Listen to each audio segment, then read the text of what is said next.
नमस्कार दोस्तों, स्वागत है आपका एसएससी लर्निंग पॉइंट पाई सिंह सर। आज हम करेंगे 19 तारीख की शिफ्ट 3 का पेपर। ठीक है, चलिए फिर स्टार्ट करते हैं बिना देरी किए हुए।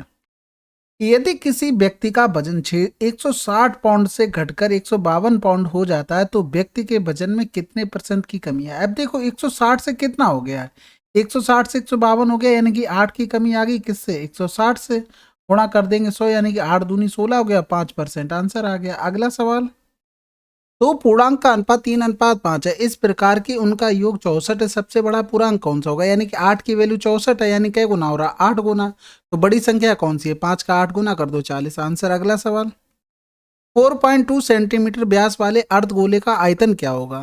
तो अर्धगोले का आयतन होता है 2/3, पाई पाई की वैल्यू होगी 22/7, आर क्यूब हो गया, यानी कि 4.2 का आधा हो जाएगा रेडियस, यानी कि 2.1 इंटू 2.1 इंटू 2.1 हो गया, यानी कि साथियाँ 21 से ये चला गया, फिर 21 21 हम 441 हो गया।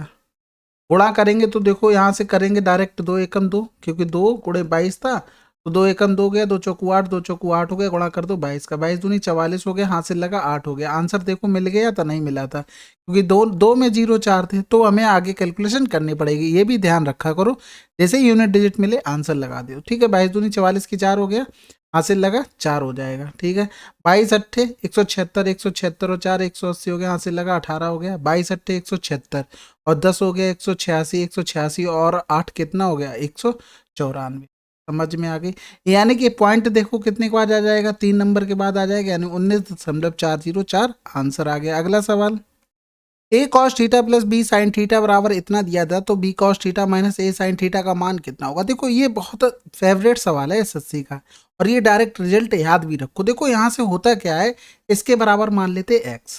ठीक है, अब इसका दोनों का स्क्वायर करते हैं, यानी कि पहले तो इसका स्क्वायर करके लिखते हैं, तो a square cos square theta plus का b square sine square theta plus का कितना हो जाएगा 2ab साइन थीटा और कॉस थीटा बराबर क्या हो जाएगा वाई स्क्वायर हो जाएगा। इसी प्रकार इसका स्क्वायर लिखते करके लिखते हैं, तो b square cos square theta plus का a square sine square theta minus का 2ab साइन थीटा और कॉस थीटा हो जाएगा, बराबर क्या हो जाएगा, एक्स माना तो एक्स स्क्वायर हो जाएगा। यानी कि ये दोनों जोड़ेंगे तो ये कैंसिल आउट हो गया। यहाँ से देखो इसमें ए स्क्वायर बी स्क्वायर बचा, यानी कि कॉस स्क्वायर थीटा कॉमन ले लिया, तो बचा क्या है ए स्क्वायर प्लस का बी स्क्वायर। यहाँ से साइन स्क्वायर थीटा कॉमन ले लिया, बचा क्या है ए स्क्वायर प्लस का बी स्क्वायर बचा है। इधर क्या बचा वाई स्क्वायर प्लस का एक्स स्क्वायर बचा है।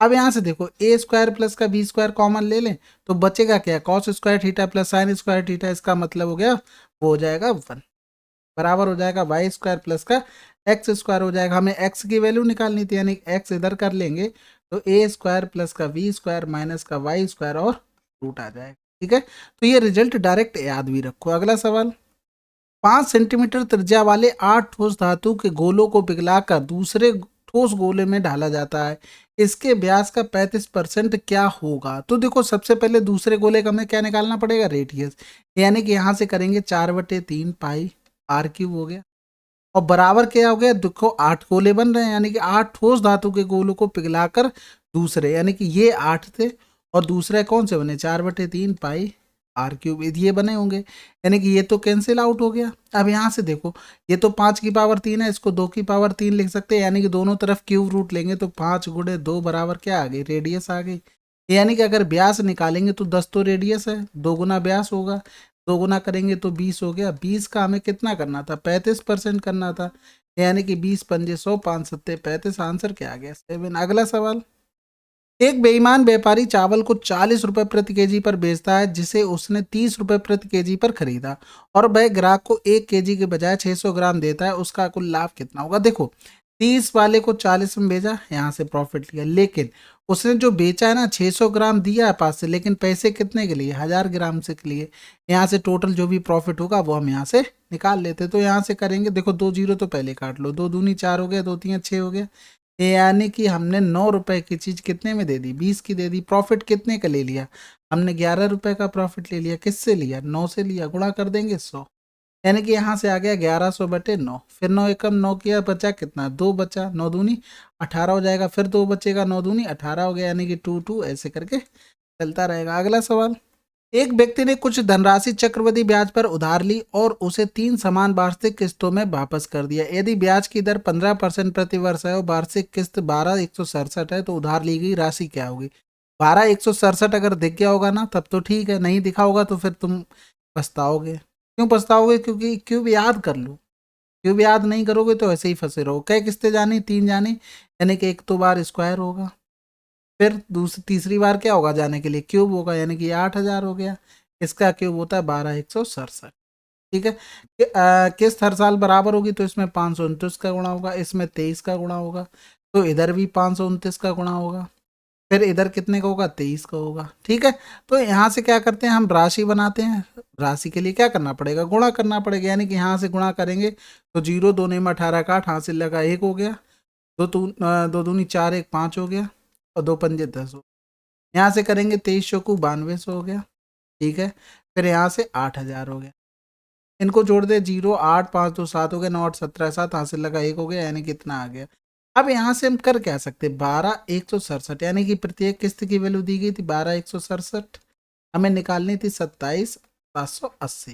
तो क्या आंसर आ जाएगा? हमारा पहला आंसर आ जाएगा। अगला सवाल, एक व्यक्ति किसी निश्चित स्थान तक 60 किलोमीटर प्रति घंटा की चाल से जाता है और अपने मूल स्थान पर 40 किलोमीटर प्रति घंटा की चाल से लौटता है। आने जाने की यात्रा के लिए औसत चाल क्या होगी? देखो, एवरेज स्पीड जब डिस्टेंस कांस्टेंट हो तो फार्मूला क्या होता है? 2xy अपॉन x प्लस का y हो गया, यानी कि 2 गुणे 60 गुणे 40। ये तो इतना फेवरेट जो नंबर दिए गए हैं ना, ये हमेशा 48 आंसर आता है। ये बहुत एसएससी का फेवरेट रहा है, तो याद हो गया होगा अगर प्रैक्टिस ज़्यादा करोगे तो। अगला सवाल करते हैं, कितनी राशि 2 से 1/2% साधारण ब्याज पर इतने वर्षों में इतना ब्याज देगी? अब बताओ, इससे सरल एसएससी कुछ पूछ सकती है। 2 दूनी 4 1 5/2 हो गया, गुणे 5 दूनी 10 11/2 हो गया, और 100 का गुणा इधर कर दो। डायरेक्ट फार्मूले में रखने वाले सवाल हैं ये तो भाई। फिर यहाँ से करेंगे, देखो 5 एकम 5 हो गया, 5 25 हो गया, ये 2 दूनी 4 उधर ऊपर चला जाएगा, गुणा करते हैं तो 4 पंजे 20 हो गया, 4 एकम 4 हो गया, 00/11 करते हैं। यहाँ से करेंगे 11 3 33 हो गया, बचा कितना? 9 बचा है, 11 8 88, 2 बच गया, फिर 11 एकम 11 हो गया, यानी 381 केवल इसमें लिखा है। आंसर लगाओ, आगे बढ़ो। अगला सवाल, देखो सिंप्लीफिकेशन का सवाल है, सरल सवाल है, इसको सॉल्व करते हैं। तो देखो यहाँ से इसको जोड़ेंगे, 21 और 7 कितना हो गया? 28 हो गया तुम्हारा। 21 और 7 28 हो गया, ये 99 बन गया, 99 इंटू 3 करेंगे तो 3 नेम 27 हो गया, 3 नेम 27 हो 2 29 हो गया। यहाँ से करेंगे तो 2 चौकू 8 हो गया, 2 नेम 18 हो गया। यहाँ से करेंगे 9 3 27, 27 से 6 गया, 21 बचा, और 21 दूनी 42, 42 से 21 से काटेंगे तो 2 आ जाएगा, यानी कि प्लस का 2 आ। समझ गए होंगे बात। तो यहाँ से देखो आंसर हमें दिख गया, माइनस में आएगा, प्लस वाले हटा दो। तो देखो यहाँ से क्या हो जाएगा? 28 और 2 30 हो जाएगा, माइनस का 9 7 16 6 हासिल लगा 1 हो गया, हासिल लगा 1 हो गया, 10 4 14 की 4 हो गया, हासिल लगा 1 हो गया, यानी कि 346, 30 घटा देंगे तो 6 1 बचा और 3 बचा, माइनस का 316। अगला सवाल, त्रिभुज पी क्यू आर में क्यू इस प्रकार समकोण है कि Q R 16 centimetre, P Q 12 centimetre, केंद्र ओ वाला एक वृत्त त्रिभुज को तीनों भुजाओं को स्पर्श करते हुए इसमें इस प्रकार उत्कीर्ण किया गया है कि ओ ए लंब है पी क्यू पर, ओ बी लंब है क्यू आर पर, ओ सी लंब है पी आर पर, ओ ए बराबर ओ बी बराबर ओ सी बराबर आर दिया गया है। तो आर ज्ञात करनी है। अब समझो बात को, एक त्रिभुज बना लो बढ़िया सा, एक त्रिभुज बना लिया ये राजा बाबू जैसा, ये पी क्यू आर हो गया। ठीक है। क्यू आर हमको दिया गया था 16, पी क्यू दिया गया था 12। तो देखो 4 3 12, 4 चौको 16, 4 पंजे 20 आ गया ये। ठीक है। अब क्या बना हुआ है? इसके अंदर एक सर्किल बना हुआ जो सभी भुजाओं को टच कर रहा है, और आगे कह रहा है ओ ए लंब है किस पर? पी क्यू पर। तो एक ओ ए बना दिया, ये सेंटर हो गया, ये ओ ए बन गया। ठीक है। फिर बन गया क्या? ओ बी बन जाएगा, वो किस पर? क्यू आर पर लंब है। ठीक है भैया, बना दिए कौन सा? O B. फिर इसी प्रकार से इस पर एक बन रहा है जिसको नाम दिया गया ओ सी, ये हो गया। तो कह रहा ओ ए बराबर ओ बी बराबर ओ सी, और आर आर निकालनी थी। अब बताओ इन रेडियस का फार्मूला किसको नहीं पता? ए प्लस बी माइनस का सी अपॉन 2, यानी कि ये जो जितना ड्रामा किया सर्किल बनाने का वो भी नहीं करना पड़ता। ठीक है। तो 12 और 16 कितना हो गया? 28 हो गया, 28 माइनस का 20/2 हो गया, यानी कि आंसर आ जाएगा 8/2 4। अगला सवाल करते हैं, 15 व्यक्ति प्रतिदिन 5 घंटे काम करके एक काम को पूरा करने में 6 दिन का समय लेते हैं। काम को 6 दिन में पूरा करने के लिए 18 पुरुषों को प्रतिदिन कितने घंटे में काम पूरा होगा? फार्मूला सभी को पता होगा, M1 D1 T1 अपॉन होता है W1, m2 d2 और इंटू t2 अपॉन होता है w। ठीक है, काम क्या है, बराबर है, तो काम तो कैंसिल आउट हो गया। अब आदमी देखो 15, टाइम देखो 5 घंटे, फिर कितने दिन में, 6 दिन में कर रहे थे। इसी तरीके से 6 गुणे 18 गुणे x कर दो, तो देखो 6 से 6 चला गया। अब बचा यहाँ पर 3 पंजे 15, 3 छक 18, फिर 25 बटे कितना हो जाएगा, 6 हो जाएगा, यानी कि 6 चौक 24, 1/6 आंसर आ गया। अगला सवाल, आलोक एक कार्य को 6 दिन में पूरा कर सकता है, विजय उस कार्य को 8 दिन में पूरा कर सकता है। आलोक और विजय इसे 3200 में करने के लिए सहमत हुए। चिंटू की सहायता से उन्होंने कार्य 3 दिन में पूरा कर दिया। चिंटू को कितनी राशि का भुगतान किया गया। तो देखो राशि हमेशा इफिशियंसी के हिसाब से बढ़ती है, तो आलोक 6 दिन में, विजय ने क्या किया, 8 दिन में किया, फिर तीनों ने मिलके किया, यानी कि अजय और कौन था, विजय, आलोक, सॉरी आलोक, विजय और चिंटू, इन्होंने किया 3 दिन में। इनका एलसीएम लेने, यानी कि 24 हो गया, 6 चौक 24, 8 तियां 24, 3 अट्ठे 24 हो गया। इसकी इफिशियंसी 4 है, इसकी 3 है, तो इसकी कितनी होगी, 1 होगी, क्योंकि टोटल 8 बनानी है। 8 की वैल्यू हमें दी गई थी 3200, हमें 1 की निकालनी थी, 8 चौक 32, 400 आंसर। अगला सवाल, एक व्यापारी अपने सामान पर क्रय मूल्य से 40% अधिक मूल्य अंकित करता है। वह अपने ग्राहकों को उस अंकित मूल्य पर 60% की छूट का अनुमान देता है, तो लाभ परसेंटेज क्या होगा। सिंपल है, 40% पहले अधिक किया, फिर -16 का, फिर प्लस माइनस -16 हो जाएगा, 40 गुणे 16 बटे तो हो जाएगा, यानी कि इनका डिफरेंस करेंगे तो कितना आ जाएगा, 40 से 10 गया 30, यानी कि 24 आ गया, माइनस का 0 से 0, 16 चौको 64 हो गया, यानी कि 6.4। तो 24 से पूरा 7 घटा देंगे, 17 बचेगा, 10 से 4 गया 6 हो गया, यानी कि 17.6%। अगला सवाल, 2015 और 2018 के बीच खाद्यान्न के उत्पादन में कितना अंतर था। तो देखो 15 और 18 कितना अंतर आ रहा, 30 का अंतर आ रहा। 30 किस में लिखा है, इसमें लिखा, आंसर लगाओ। ठीक है, अब इससे 1000 टन से क्या मतलब है, अगर सेम नंबर लिखे होते तो मतलब भी होता। अगला सवाल, एक व्यक्ति धारा के अनुकूल दिशा में 5 घंटे में 11 किलोमीटर नाव चलाता है और धारा की प्रतिकूल दिशा में 7 घंटे में लौटता है। किलोमीटर प्रति घंटा में धारा की चाल क्या होगी। अब यहाँ से देखो, अगर 11 किलोमीटर जाता है धारा के अनुकूल, तो a+b, यानी कि यहाँ से ऐसे लिखते हैं हम लोग, और इसी क्या करें, धारा के प्रतिकूल, तो a- का b हो जाएगा। यहाँ से कितना लगेगा, 7 घंटे लगेंगे, यानी कि ये चीज़ हम डायरेक्ट भी तो लिख सकते थे, तो हैबिट में होगा तभी लिख पाओगे, अगर हैबिट में नहीं है तो फिर ऐसे ही लिखना पड़ेगा। अब हमें कहिए चाहिए क्या, धारा की, यानी कि दोनों को जोड़ दे। धारा देखो छोटी वाली होती है, अगर ये हमें निकालनी होती नाव के, तो दोनों को जोड़ के 2 का भाग करते नाव आ जाती है। अब दोनों को घटा के 2 का भाग कर देंगे तो हमारी धारा की चाल आ जाएगी। यानी कि 11 अगर कॉमन ले लेते हैं तो 7 - 5 का बटे 35, और इसका करना पड़ेगा हाफ, यानी कि 11 गुणे 2 बटे 35 और हाफ कर देंगे तो हमारी चाल आ जाएगी 11/35। अगला सवाल, संख्या इसका साधारण भिन्न के रूप में व्यक्त कीजिए। हमने बताया पॉइंट के जो भी इधर लिखा है उसको ऐसे ही छोड़ दो। 195 घटाना क्या है, जिसके ऊपर वार नहीं लिखा है, पॉइंट के बाद वाले पे काम कर रहे हैं, ये हमेशा पॉइंट के बाद वाले पे करते हैं। अब वार कितने के ऊपर लगा, 1 के ऊपर 9 लिख दिया, उसके आगे 2 नंबर हैं तो उसने 0 लिख दो बस। यानी कि यहाँ से घटाएंगे तो देखो 6 तो वैसे ही रहेगा, 15 से 9 गया, कितना बचा, 6 बचा, यहाँ 8 बचा, 8 से 1 गया, 7 हो गया, यानी कि 166 से आ गया, यानी कि 900 हो जाएगा।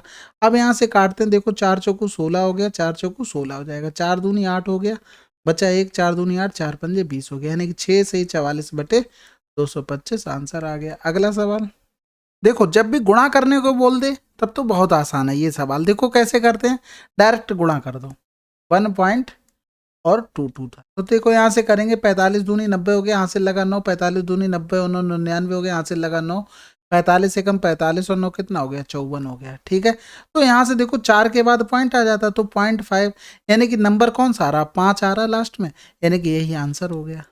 अज्ञा देखो ऑप्शन का सहारा लेके हम कर रहे हैं, अगर आप इसको बढ़ाते भी चले जाओगे ना तो कैलकुलेटर से थोड़ा करके देख लेना, आपको समझ में आ जाएगा। ठीक है, 1.22 22 22 इस तरीके से गुणा कर लेना तो आपको रिपीटेशन समझ में आ जाएगी। ठीक है, अगला सवाल करते हैं।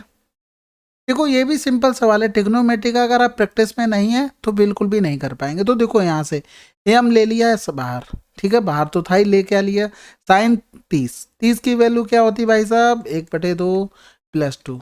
45 की वैल्यू पता नहीं, पता तो फिर कर क्या रहे हो यहाँ पर, करो जाके पता, 1/2 हो जाएगी क्योंकि 1/√5 होती है। सॉरी √2 होती है प्लस का 3। अब साइन 30 फिर से आ गया, यानी कि साइन 30 की वैल्यू 1/2 हो गई। समझ में आ गई बात? आनी भी चाहिए, नहीं आएगी तो भैया क्या फ़ायदा है। अब यहाँ से देखो इसी तरीके से चले जाएंगे, हम पहुँचेंगे 18 और 45 पर, यानी कि यहाँ पर 18 गुणे क्या रहा होगा, 1/2 रहा होगा। तो यानी कि अगर 1/2 हम कॉमन ले लेते हैं तो नंबर बचा क्या, 1 प्लस का 2 प्लस का 3 प्लस का 4, ऐसे डॉट डॉट डॉट डॉट 18 हो गया। यानी कि इनका अगर सम निकालेंगे तो हम एवरेज निकाल लें, एवरेज निकालने में तो माहिर हो, अगर यानी कि इन सबका एवरेज निकालेंगे तो 18 प्लस का 1/2 हो गया। ये टोटल नंबर कितने थे, 18 थे, 18 का गुणा कर देंगे, ये सम आ गया निकल के, यानी कि नंबर टोटल बन गया ये जाके। अब यहाँ से हमें क्या करना है, ये हो गया तुम्हारा। अब ये यहाँ से सिंपल करते हैं, 1/2 19/2 गुणे हो गया 18। हमें क्या बनाना था, एक पूर्ण वर्ग बनाना था, यानी कि जो भी कट रहा है पहले उसे काट लो, 2 में 18 हो गया, यानी कि m गुणे 19 गुणे 9/2। अब हम वैल्यू रखते हैं ऑप्शन से, ऑप्शन से देखो 161 कट जाएगा 2 से, नहीं कटेगा तो हटा दो, ये कट जाएगा यानी कि 88, 88 देखो कहीं कोई रिलेशन मिल रहा है 1909 का, नहीं मिल रहा, हटा दो। 152 रखा तो 152 2 से काट रहे हैं, 2 सत्ते 14 हो गया, 2 छक्के 12 हो गया। यहाँ से रिलेशन हमें कुछ मिला, यहाँ से हमें रिलेशन क्या मिला, इसको लिख सकते हैं 19 गुणे 4। समझ गए ना, यानी कि m की वैल्यू हमने 152 रख दी, तो 19 गुणे 9 बटे क्या हो गया, 2 हो गया, 2 छक्के 12 हो गया, और 2 छक्के सॉरी क्या किया मैंने, 152 2 सत्ते 14 हो गया, 2 छक्के 12 हो गया। अब यहाँ से देखो इसे लिख क्या सकते, 19 गुणे 4, 19 गुणे 9 हो गया, ये सभी नंबर स्क्वायर में बन गए, नहीं बन गए, यानी कि हमें पता लग गया कि वैल्यू क्या होगी एम की, 152 होगी। समझ गए होंगे बात को। अगला सवाल करते हैं इसी बात पे। देखो ये भी सिंपल सवाल है, इसमें जो मनो वैल्यू पुट कर लो आपका आंसर आ जाएगा। ठीक है, अगर आप पूरा कैलकुलेशन नहीं करना चाहते हैं, आप कहते हैं नहीं भैया हमें कैलकुलेशन करनी चाहे कुछ भी हो जाए, तो कैलकुलेशन कर लेते हैं, और क्या होगा इससे ज़्यादा। ठीक है, तो यहाँ से जब हम कैलकुलेशन करेंगे तो क्या करेंगे, होल स्क्वायर खोल देंगे, माइनस का ए स्क्वायर प्लस का सी स्क्वायर माइनस का क्या हो जाएगा, 2ac हो जाएगा। बात समझ गए होंगे सब लोग। ठीक है, अगला सवाल देखते हैं। चलो देखो ये एलजेब्रा का सवाल है, आसान सवाल था। देखो अगर वैल्यू पुटिंग से करना चाहते हैं तो VC को 0 रख दो, आपका आंसर आ जाएगा। ठीक है, चाहे आप कोई भी वैल्यू पुट करेंगे आपका आंसर आपको मिल जाएगा। अब यहाँ से देखो सॉल्व कैसे करेंगे, ये ऊपर क्या लिखा, ए स्क्वायर माइनस का बी स्क्वायर लिखा है, ठीक है ना, फार्मूला पता है ना। तो ए माइनस का ब्रैकेट में कर दो बी माइनस का सी, और एक बार हो जाएगा ए प्लस का बी माइनस का सी हो जाएगा। इसी तरीके से अगर नीचे लिखेंगे तो ए प्लस सी हो गया और बी स्क्वायर हो गया, यानी कि ए प्लस का सी माइनस का क्या हो जाएगा, बी हो जाएगा। एक बार क्या हो जाएगा, ए प्लस का सी प्लस का बी हो जाएगा। बात समझ गए होगे, यानी कि यहाँ से जब ब्रैकेट खोलेंगे तो ये माइनस का ये प्लस का हो गया, यानी कि ये इससे कैंसिल आउट हो गया। इसी तरीके से दूसरे में करते हैं, तो दूसरे में देखो करेंगे बी स्क्वायर। इस तरीके से सवाल करना नहीं है, अगर इस तरीके से करोगे ना तो कभी पेपर में सिलेक्शन नहीं ले पाओगे, आप टाइम ही नहीं मैनेज कर पाओगे। तो ये बता देते हैं कि हाँ बस आपकी नॉलेज के लिए कि आपको पता है ये चीज़ें कि इसका बेसिक कहाँ से आया। ठीक है, यहाँ से देखो नीचे क्या बन जाएगा, ए प्लस का बी और माइनस का सी, और इसी तरीके से दूसरा बनेगा ए प्लस का बी प्लस का, समझ गए होंगे बात को। अब यहाँ से देखो b प्लस का है, a प्लस का है, b प्लस का a प्लस का, यानी कि ये कैंसिल आउट हो गया। यहाँ से क्या बच जाएगा, b माइनस का a प्लस का c upon a plus b plus c. ठीक है, अब इसी तरीके से यहाँ से लिखेंगे तो c माइनस का a और फिर प्लस का b हो जाएगा। ठीक है, फिर दूसरी कंडीशन में c प्लस का a माइनस का b हो, नीचे लिखेंगे तो b प्लस का c माइनस का a, b प्लस का c और फिर प्लस। ठीक है, फिर देखो यहाँ से b प्लस का c प्लस का, b प्लस का है और c प्लस का, यानी कि b और c ये कैंसिल, यानी कि यहाँ से क्या बच गया, c प्लस का a माइनस का b upon b plus c plus a।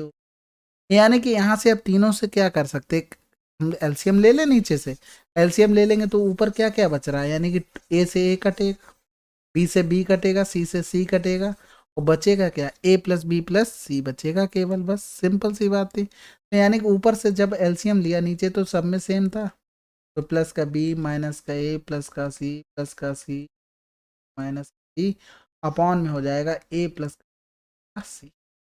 अब जो जो कट रहा है काट दो, देखो b और ये b चला गया, ए देखो कहाँ से कटेगा, ये ए चला गया। सी देखो, सी से सी चला गया, बचा क्या, ए बी सी बचा है, और ये नीचे क्या बचा, ए प्लस बी प्लस सी, कटने के बाद एक आ गया। ठीक है, अगला सवाल करते हैं। चलिए फिर 19 अक्टूबर की शिफ्ट 3 आपकी कंप्लीट हो गई है। मिलते हैं अगले वीडियो में, तब तक के लिए पढ़ते रहिए। जय हिंद, जय भारत।